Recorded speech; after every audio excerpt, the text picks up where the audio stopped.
Assalamualaikum warahmatullahi wabarakatuh dan selamat sejahtera tuan dan puan, apa khabar semua. So tuan dan puan, hari ni kita nak bincangkan satu isu yang boleh kata hangat lah kan. Okay. Sebab apa, tuan dan puan, sebenarnya nak turunkan berat badan ni bukanlah satu perkara yang susah sangat. Okay. Kalau you tak ada penyakit, you tak ada masalah sakit, you sihat, okay, jaga kalori intake, exercise biasa-biasa, regularly, okay, kawal stres, tidur cukup, dan you boleh insyaAllah turun tuan puan. Tapi tuan puan, dia adalah satu perkara yang orang kata susah untuk kita kekalkan. Saya ingat lagi tuan puan, masa zaman saya jadi atlet, seorang senior cakap dengan saya kan, bagi kau nak jadi champion ni senang, tapi kau nak mempertahankan champion ni susah. Saya fikir masa tu tak jadi champion kan, belum lagi. Tapi bila saya dah dapat jadi champion tu, saya betul tuan-tuan, memang kita stres, kita ialah orang apa orang kata, akan mata semua akan tengok kita dan sebagainya kan. Jadi orang semua nak kalahkan kita, macam JDT lah tuan-tuan kan. JDT kan, JDT maksudnya bila kita dah jadi ke atas, orang akan nak tengok kita jatuh tuan-tuan. Okay. Ada followers, mesti ada haters. So jadi macam tu lah. Sama juga dalam pengurusan berat badan. Bukanlah kata followers dengan haters, tapi bila kita dah berjaya turun, orang akan tengok kita tuan-tuan. Orang akan tengok, ni kejap je kan. Kalau you buat dengan cara yang tak betul, InsyaAllah memang sekejap lah tuan-tuan. Saya akan bawa satu topik insyaAllah. Saya cuba bawa topik ni besok malam. Okay. Tapi topik ni dia topik yang saya plan ni adalah bahaya turun berat laju-laju. Maknanya nak turun berat tu jangan drastik lah. So saya akan ceritakan bahaya dia, tapi besok. Cuma hari ni tuan-tuan, kita nak ceritakan tentang macam mana kita nak elakkan berat kita naik. Okay. Sebelum tu saya hai Nur Azlina, apa khabar? Puan Mariam, alhamdulillah sihat. Waalaikumsalam. Okey tuan-tuan, sebelum saya mulakan, saya kenalkan diri saya dulu. Saya Bahagia Jumali, saya fitness consultant. Okey, saya dah buat program pengurusan berat badan ni lebih daripada 15 tahun tuan-tuan. Klien ramai lah tuan-tuan kan, beribu-ribu orang. Okay, cuma sebelum ni saya tak rekod lah klien-klien saya kan. Okay, tapi sekarang ni bila kita dah ada online dan sebagainya, kita ada data lah.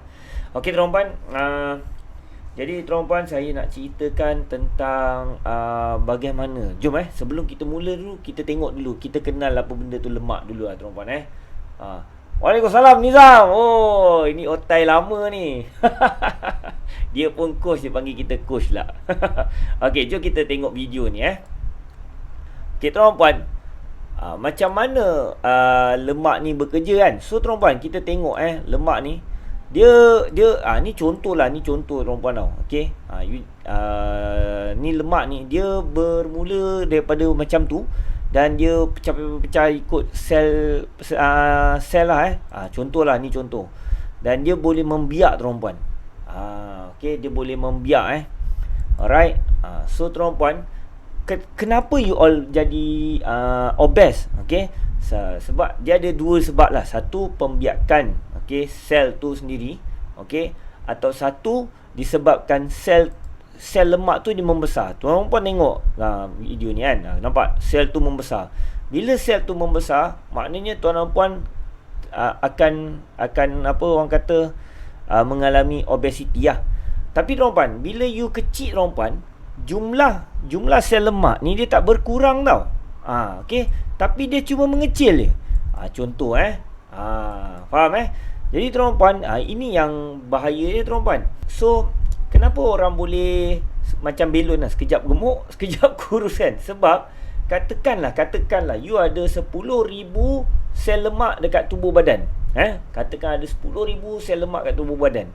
10,000 ni masa you kurus, masa you obes kan, dia tetap 10,000.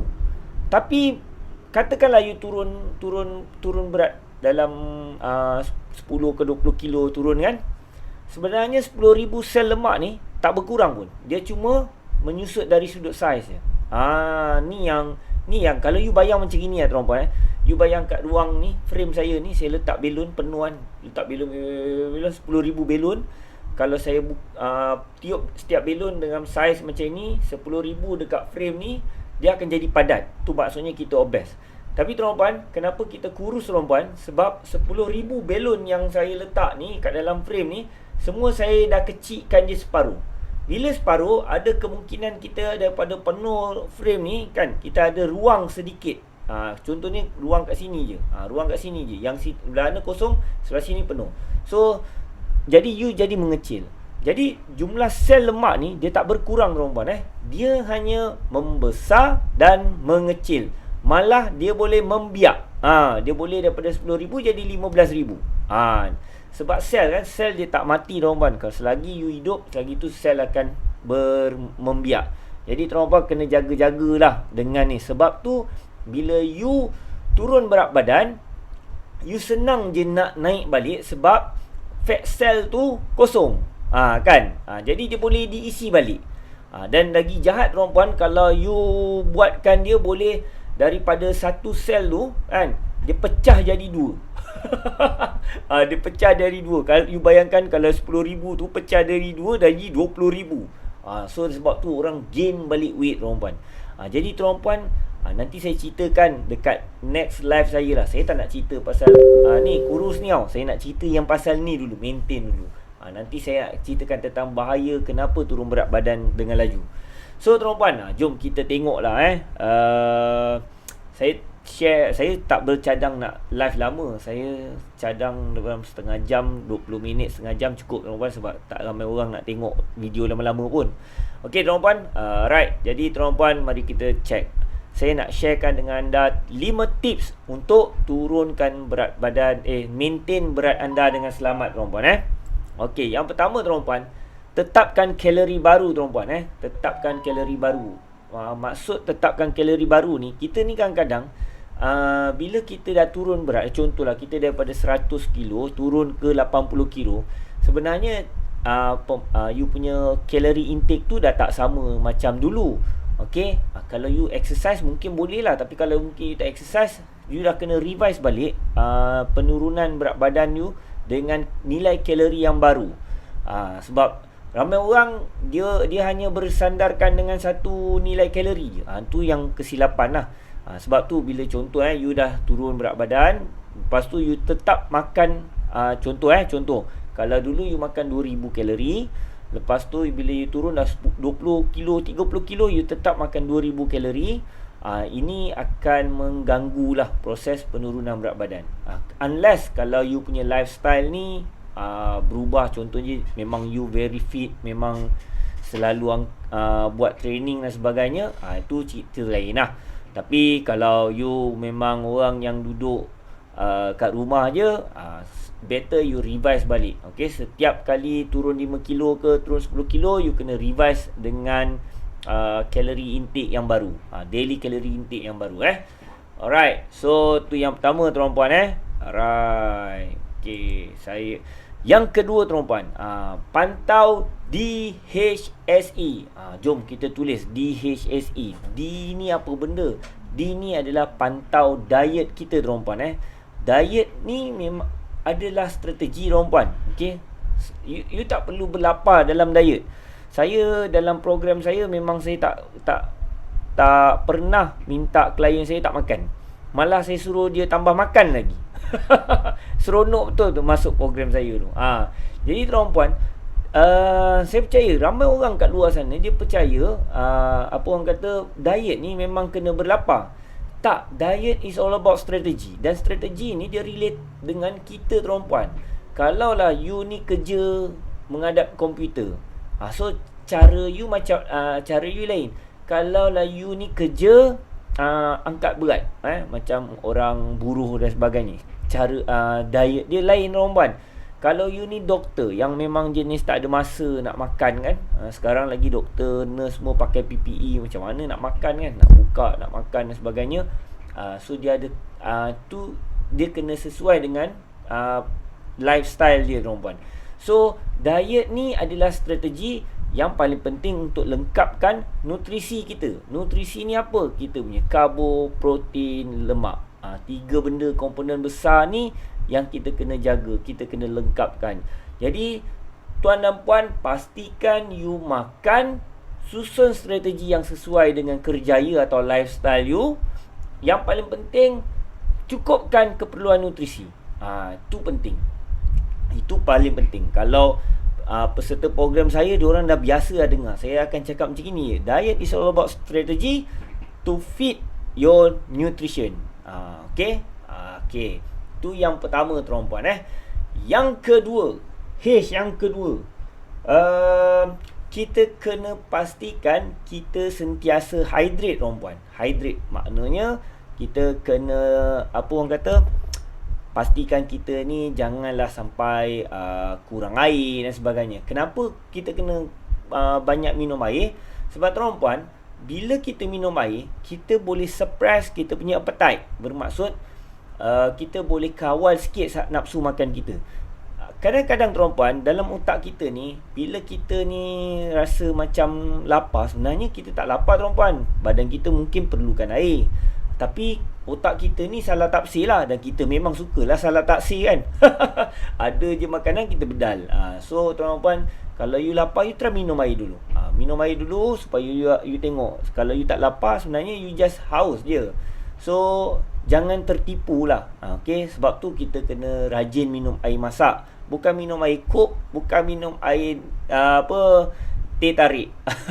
Okay. Alright. Yang seterusnya, S. Tuan-puan, jomlah tulis sikit. Tak apa, nanti tulis DHSE tu. D, diet. H, hydrate. S adalah sleep. Okay. Tuan dan puan, penting sangat tidur ni tuan-puan dalam pengurusan berat badan. Saya selalu cakap dengan klien, kalau diorang tak ada progress, saya memang akan check yang ketiga ni. Jadi antara perkara yang boleh jadi mengganggu dalam proses pengurusan berat badan adalah waktu tidur tuan-puan. Okay, so you kena pastikan you tidur tu paling-paling tidak pukul 12-12.30 dah tidur lah tuan-puan. Sebab apa? Dalam masa kita tidur ni, hormon kita ni akan banyak membantu untuk proses repairing tau. Maksudnya proses pemulihan. Jadi kalau you tak cukup tidur, hormon-hormon yang sepatutnya keluar untuk buat pemulihan tu, dia tak boleh nak bekerja. Okey. Dan adalah banyak beberapa tips untuk dapatkan tidur yang baik. Okey, antaranya jangan letak handphone, jangan pegang handphone, jangan tengok handphone pun ketika sebelum nak tidur. Tu yang pertama. Yang kedua tuan-puan, bilik kena gelap tuan-puan. Macam kat dalam disco. Pernah pergi disco ke? Macam biasa je. Okey. So bilik memang kena gelap. Dan yang ketiga, suhu kena agak dingin lah, sejuk sikit. Okay, supaya kita boleh tidur nyenyak. Kalau tuan-puan perasan kan, kalau kita tidur kat hotel kan, kita tidur nyenyak. Okay, so macam tu lah cerita je. Kalau kita kat rumah tak ada aircon, baik kita pasang aircon. Kalau tak ada, kita pasang kipas. Okay, so at least kita dalam keadaan selesa lah. Alright. Okay, so S for sleep. E, saya percaya semua orang mesti tahu tuan-puan, iaitu exercise tuan-puan. Okay, jadi E ni exercise. Exercise ni tuan-puan janganlah salah sangka, bukan nak suruh pergi lari 12 km, 10 km ke, tak. Exercise ni just kita ada movement yang di-structured, okay, berulang-ulang kali. Ada dos latihan dia, dan tujuan dia adalah untuk fulfill kita punya fitness component. Cukup. Itu je tuan-puan. Jangan pula korang pergi lari jauh-jauh. Okay. Lepas tu nanti bukan apa tuan-puan, ramai orang kata dia tak ada masa nak bersenam. Sebenarnya kalau you tahu pasal senaman, dia tak perlu pun lama. Okay. Faham Jadi kalau you tahu pasal senaman, dia tak perlu nak buat lama. It's just a structured movement je. Okay. Structured movement maksudnya, kalau saya cerita lagi deep ni, nanti you jadi ni. Kita perlu fikirkan otot agonis, antagonis, supaya kita ni bila kita exercise, badan kita tak adalah membungkuk, sengit sebelah dan sebagainya. So nanti kalau kita exercise tak betul, kita create muscle imbalance, dan dia akan inhibit kita punya movement. Daripada situ akan berlakunya kecederaan tuan-puan. So exercise ni tak perlu you nak buat lama. Kalau you jenis orang yang tak ada masa, 30 minit cukup. Okay, you boleh combinekan. Macam saya semalam cerita, cardio dengan weight training, combinekan dalam satu senaman. Senang cerita je. Alright. Okay, so DHSE, bagus lah. Nizam ni betul-betul follow lah. Okay, terima kasih Nizam. Sekejap saya baca soalan. Maknanya masa terbaik untuk kira kalori kita setiap bulan atau hujung minggu? Dia bukan macam tu cikgu. Bila kita nak kira kalori, nak revise mula, apabila kita punya berat dah turun lebih kurang 5 hingga 10 kilo lah, then baru kita revise. Okay, kalau setakat turun sekilo tak perlu revise. Kadang-kadang ada orang dia turun sekilo je sebulan, so tak perlu revise, teruskan je. Tapi kalau katakan dia dalam sebulan dia terturun 5 kilo, so revise sikit. Okay, bukanlah apa, sebab apa kita kadang-kadang takut kita ni tak perasan. Okay, so 5 kilo tu pada saya pun tak banyak sangat. Okay, kalau 10 kilo ya tuan-tuan. Okay, kita revise balik kita punya pengambilan apa orang kata daily calorie intake. Alright. Okay tuan-tuan, kita teruskan tuan-tuan. Okay, nombor 3 paling penting tuan-tuan. Nampak macam tak ada apa-apa, tapi dia paling penting dalam ni. Sebab inilah penentu you untuk berjaya. Kalau you berada dalam contoh macam ni lah tuan-tuan.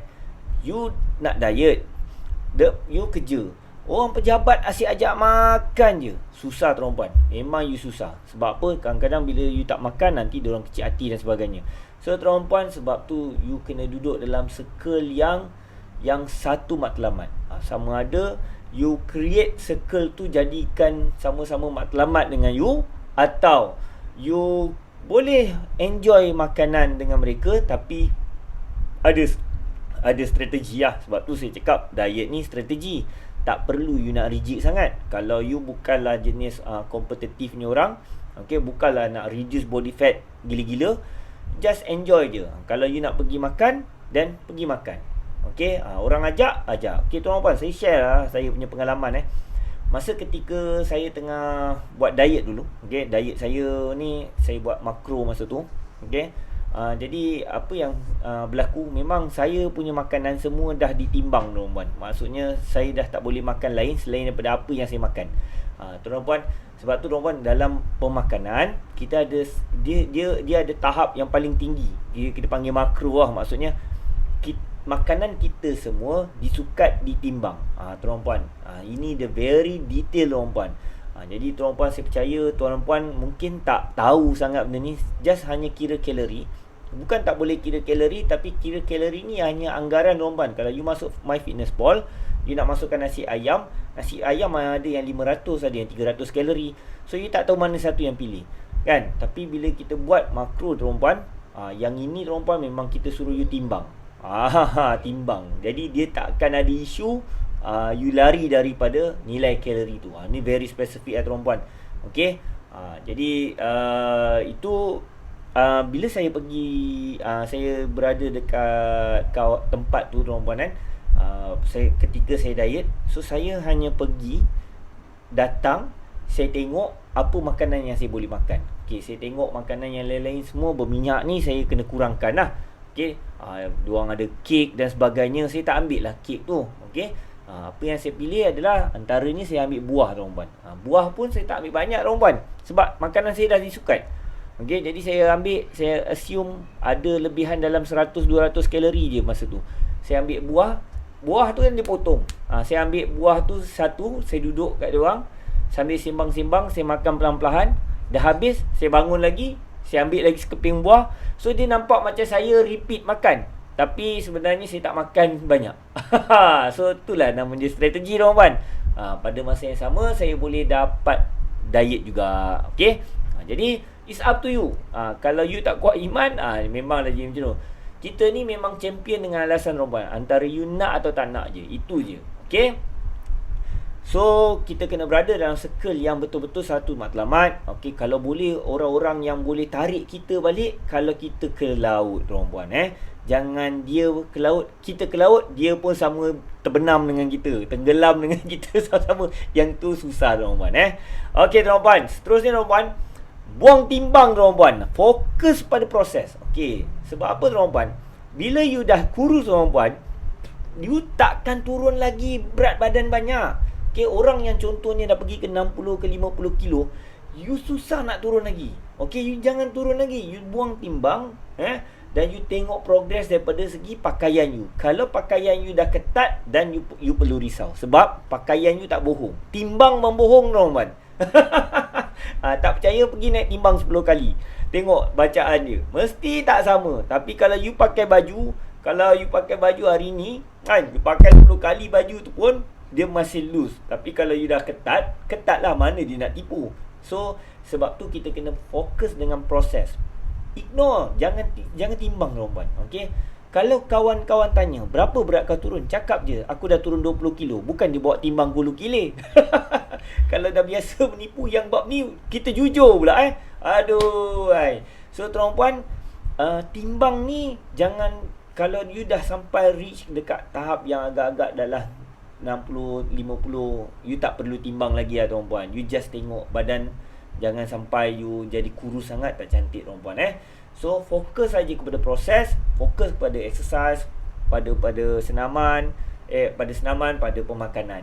Okey, dan yang terakhir tuan-puan, okey, sentiasa update goal. Yang ini tuan-puan, you kena, ini ramai orang tak pernah cerita tuan-puan. Okey, saya belajar benda ni ketika saya ambil master sport science. Saya belajar dengan Prof Shah. Okey, Prof Shah ni antara orang yang well known dalam bidang psikologi dekat dalam Malaysia ni, sains sukan lah. Okay, so dia cerita dengan saya, masa tu dalam kelas tuan-puan, dia cerita dengan saya, masa tu ketika tu Lee Chong Wei second time Olympic tuan-puan. First time Olympic dia kalah dengan Lin Dan dekat final. Second time Olympic dia kalah dengan apa lama dah nama tu, Chen Long, dia kalah dengan Chen Long. Padahal Chen Long ni dia ayam-ayamkan je dulu. Okey, tapi tuan-puan, kenapa dia kalah dengan Chen Long? Okey, saya nak cerita kat sini tuan-puan sebab masa first Olympic Lee Chong Wei kalah dengan Lin Dan. So dia pergi second Olympic ni, dia target nak kalahkan Lin Dan. Tuan dan puan, memang betul dia kalahkan Lin Dan, tapi dia kalahkan Lin Dan dekat semi final tuan-puan. Jadi tuan-puan, prof saya cakap apa? Chong Wei mesti kalah punya masa final. Padahal Chen Long tu memang bukan tahap dia tau. Dia memang dengan Lin Dan memang payahlah nak menang. Tapi dengan Chen Long ni baru naik. Tapi prof cakap dia kalah. So masa tu orang ramai tak percaya. Tapi bila keputusan keluar, betul Chen Long kalahkan Chong Wei. Kenapa dia kalah? Sebab apa tuan-puan? Sebab kita punya mindset adalah untuk kalahkan Lin Dan. Chong Wei punya mindset adalah untuk kalahkan Lin Dan. So dia hanya fokus kat situ. After that, dia dah burn out dan dia dah tak boleh nak main. So dia kalah straight set kalau tak silap saya dengan Chen Long. Kalau tak silap saya masa final tu. Jadi sebab tu tuan-puan, saya relatekan ilmu ni dengan pengusaha berat badan. Kenapa orang gagal dalam pengusaha berat badan? Sebab apa tuan-puan? Bila mereka dah reach kat satu tempat, contoh daripada obes jadi kurus. Bila you dah sampai kurus, you dah sampai matlamat you. You tak ada satu matlamat baru untuk capai. Bila you dah sampai matlamat, then you rasa, okay, aku dah berjaya, aku dah boleh buat apa-apa. Okay, naik balik. So, keep on updating you punya goal. Ini paling penting tuan-puan. So tuan-puan, kalau you dah kurus, okay, sekarang apa? What is your next? Okay, body fat nak rendahkan. Okay, so kita pergi kat body fat nak rendah. Kalau you dah body fat rendah, what's your next? So kita akan keep on update. Dan update ni bukannya sepanjang masa. Once kita achieve, kita mesti kena next. Once kita achieve, kita mesti kena next. Okay, so adalah cara-cara dia. Tapi saya bagi the big picture, macam tu lah cerita dia tuan-puan. Okay tuan-puan, kita dah lebih kurang 25 minit. Lama juga. Okay, saya baca soalan sikit. Berapa hari perlu cuti senaman untuk mengelakkan plateau? Berapa kerap boleh cheat day? Nizam, berapa hari cuti daripada senaman? Nizam, kalau kita ni macam awak ni orang yang sibuk kan, so awak boleh exercise 2-3 kali cukup lah. Sebab dia macam ni Nizam, kalau you fokus untuk reduce body fat, nak build muscle, cara je lain. Tapi kalau you cerita pasal kurus, cara je lain. So Saya tak tahu soalan you belah mana, tapi saya beranggapan you cerita untuk you tanya ni untuk general, bukan untuk diri you kot. Okay, so saya strongly suggest you kena ada satu matlamat dahulu tuan puan. Okay, sebab tu tuan puan, dalam sesi consultation kami akan tanya apa matlamat you nak tanya, you nak capai. Kalau you ada matlamat, then baru kita tahu apa benda yang kita nak buat. Unless, kalau contoh you punya matlamat nak jadi sado. Kalau you nak jadi sado, cara dia lain. Okay, you memang confirm definitely kena training 5 hingga 6 kali seminggu, makan kena jaga ketat. Okay, tapi kalau you nak, bukan nak sado besar je tau, nak sado dan lean lah. Tapi kalau you nak besar saja, boleh je macam-macam cara. Kalau you nak turunkan berat badan, cukup exercise 2-3 kali seminggu pun tak apa. So ada cara dia dan ada gap-gap dia lah. Okay, dan berapa kerap boleh cheat day.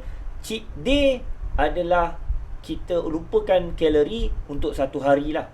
Okay, cheat meal adalah kita ambil setiap apa orang kata, kita allocate dalam 10% daripada kita punya DCI. Contoh 1,500, kita ada 150 tu kita cheat meal lah.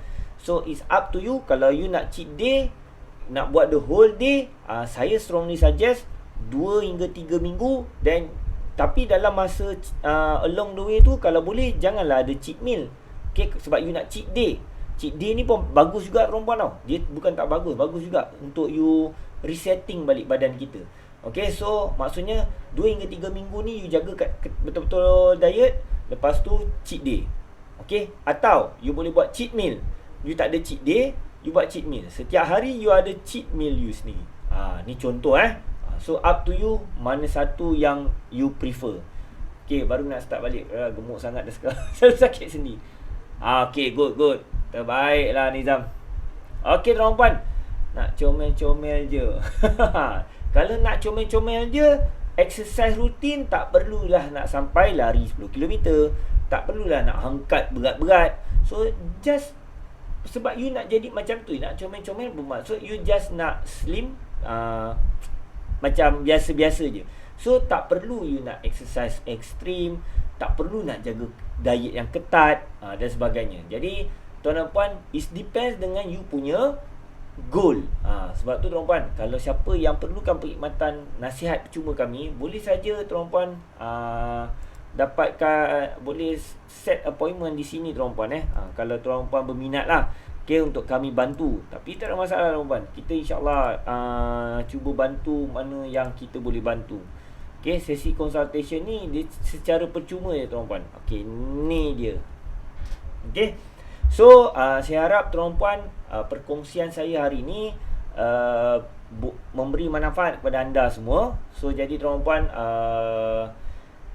saya doakan yang mana yang setengah struggle untuk turunkan berat badan, follow Facebook live saya besok. InsyaAllah saya akan bawa topik jangan turun berat laju-laju. Okay, atau bahaya turun berat laju-laju. Saya akan ceritakan semua sekali bahaya dia. Okay, cuma hari ni saya cerita macam mana kita dah, kalau dah turun dan kita nak maintain berat badan kita.